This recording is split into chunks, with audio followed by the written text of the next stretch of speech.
understanding the environment and making sure you adapt accordingly as market varies, right? I think for the business to survive, it's all about resilience and adaptability. Resilience is a function of being totally connected to the customer and making sure that you deliver something that much great that they need that product or service to survive and to live with it. And also making sure that as you grow, you build multi-sources of revenue with a higher margin, because margin is always a great safety net for the business. And also somehow preserve cash, right? Because cash is king in periods of changes. And also adaptability, it's always about facing the change head on. To have to change, it's always painful. It's a painful process. Pain plus reflection always leads to evolution. And I think that's a beautiful equation. It's really hard, but actually in every single change, we always got better afterwards. Is the key drivers for you to really grow, right? Let me give you an example. At Olist, we started by connecting merchants with marketplaces because that was the opportunity. But we started with one single marketplace. A few months later, more marketplaces. A few years later, every single marketplace is connected to Olist, right? But we were still dependent on marketplaces, right? If anything happened with marketplaces, we were in a very bad shape. 2019, we started build the ecosystem vision to build a full stack platform for merchants with an ERP, with an e-commerce platform, with logistics. Right now, our revenue is so much fragmented, and I think that being directly connected with the customer, delivering value to the customer, make us evolve really fast. Another example, 2 days ago, we launched our banking platform, right, for the merchant to automate all the banking workflows within their retail. We believe that in the future, at least 50% of our business will come from that. And again, that's something that we could never do in the beginning because the signals were not there, because we were not credible enough maybe to build that kind of solution to our customers. And also, we're not ready, right? We're too fragile, we're too small. Both across different markets, product line, and different markets environments. Everything will be different towards the years. And I think you need to be able to understand where it is your scenario, what it is the stage. Because when you're starting, you don't need to change a lot the product. You need to find the right product, market fit, and understand if your product works, if you have profitability, if it is scalable or not.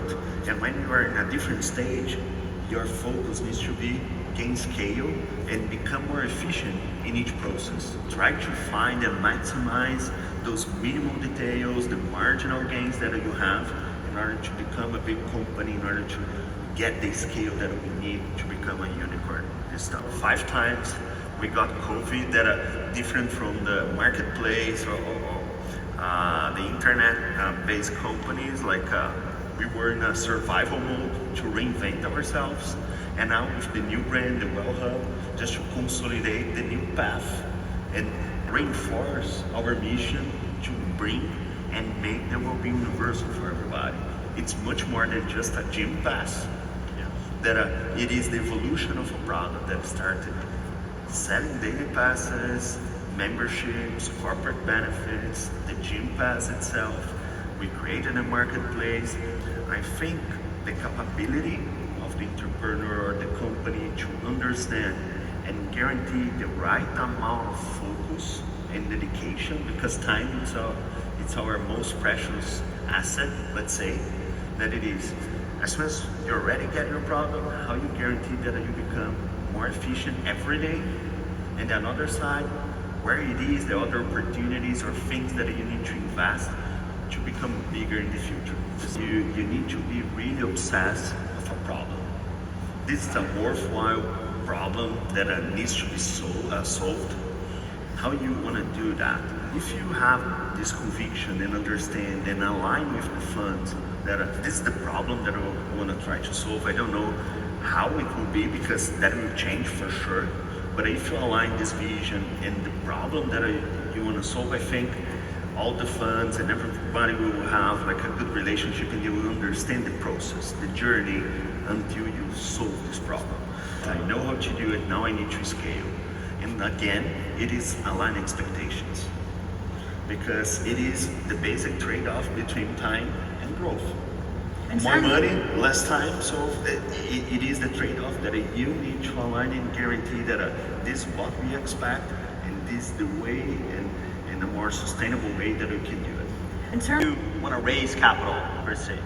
Also, I think you should not, first of all, not every company should raise capital from VCs. There are great companies that don't need capital to grow, and that's fine. And you don't actually need to grow 100% every single year. Not every single sector or company needs to do that, right? I think, first of all, you have to understand the profile of business that you're building, the sector, the competition, what are the opportunities, and how you can actually build moat on that sector as a great company. Then, if you decide to raise capital from VC, I think there are two, usually, at least from what I see, at least 90% of the occasions where you raise capital from VCs are two elements mostly. The first one is go to market, right? You want to expand your base of customers, acquire new customers. Here you can do either investing in customer acquisition cost, right, in sales, marketing, or you can actually acquire a competitor or a company that can actually bring more customer base to your company. And the second is R&D, right? Building product. And then you have to understand that that takes time, right? It's not something that will deliver results overnight, right? So I see those two elements as, very important for you to crack the code and understand the equation before you actually go raise capital. And it's all about the stages as well, right? According to the stage you're at, there are a few different key metrics for you to deliver. The beauty of our market right now, all of that is public. There are lots of benchmarks. So you don't actually need to, as you all said, there's no crystal ball, but there's a bunch of benchmarks for you to read and talk and understand. But until you raise or how much growth you have or your sales, it is how profitable it is your business, how sustainable it is. It doesn't matter if it is small, big or not, but I think the success metric that before I think it was, we raise more money, we are growing, we are doubling 2x, 3x, 4x. But in the end, I think the real success metrics, it is build a sustainable and profitable business. It doesn't matter the size. Could be, you could grow less, but it's sustainable. I think you're in a good path. And I would say, Olga, be so great that the customer needs you whenever necessary or whatever happens in the market, right? If you deliver a great product, that's what happened with ourselves whenever we lost revenue, because that kind of event happened, right? It's not only COVID. There are a bunch of other variations in the market that affect the business results. Be so great that your customers cannot live without you. Right? I think that's one of the most important assets that you can actually build is the relationship and trust with the customer. And that is probably the best possible input that you as an entrepreneur and founder will have as your company grows over time. And if I could structure maybe three more advices, 3 Ps, right? People, process, product. People, you have to understand that not every person in your team will scale with your business. And that's fine, just be aware of that, right? Second is processes. Lots of processes defined early on will become almost like laws in the business down the road. It will be so difficult for you to break or to shift or to change. There's no laws within the business. There are lots of recommendations actually, and that's it, right? And the third, product. That is probably the sole most important lever for you to scale. It's the tech, the product itself. If you just depend on scaling people and processes, you're a service company. You're not a tech company, right? I think that's probably how would I define, myself becoming an entrepreneur once again. People at the right place. When you are scaling or building something, you don't need 10 people, you need one that really makes the difference or are willing to get their hands dirty, build the process, understand how to scale. I would think big since the beginning. Start a company already thinking that you become a unicorn and think the product, structure, process, everything defined on it. Do not underestimate back office, HR process, all the organization that a company needs. because usually there's the huge trade-off. Should we invest in sales or invest in or building the product for the long run? Always you have this trade-off for short-term initiatives, for mid-long-term ones. Do not take the shortcuts, because at the beginning it will be tougher, because most of the time you are, okay, I will not sign this customer because they're asking a lot of personalization, but it is the big customer, because you're already defining what it is, your roadmap, and it hurts. But today, I will not take these cutoffs. I will think big since the beginning, the right people, the right place. It's not the quantity, it's the quality, and always thinking, oh, I found the best way, the best sales pitch, or the process, or the customer success process. Instead of, I will put 10, 12 people, 20 people to do that. No, let's create a documentation, how we can use technology to scale that, how it will be not only with one, but 1,000 clients doing that. Start since the beginning, thinking on it. And I think it will be really important that the growth will be a little bit lower at the beginning, but afterwards, you'll be much more prepared. How much important not taking shortcuts are that much important for you to build long-term success?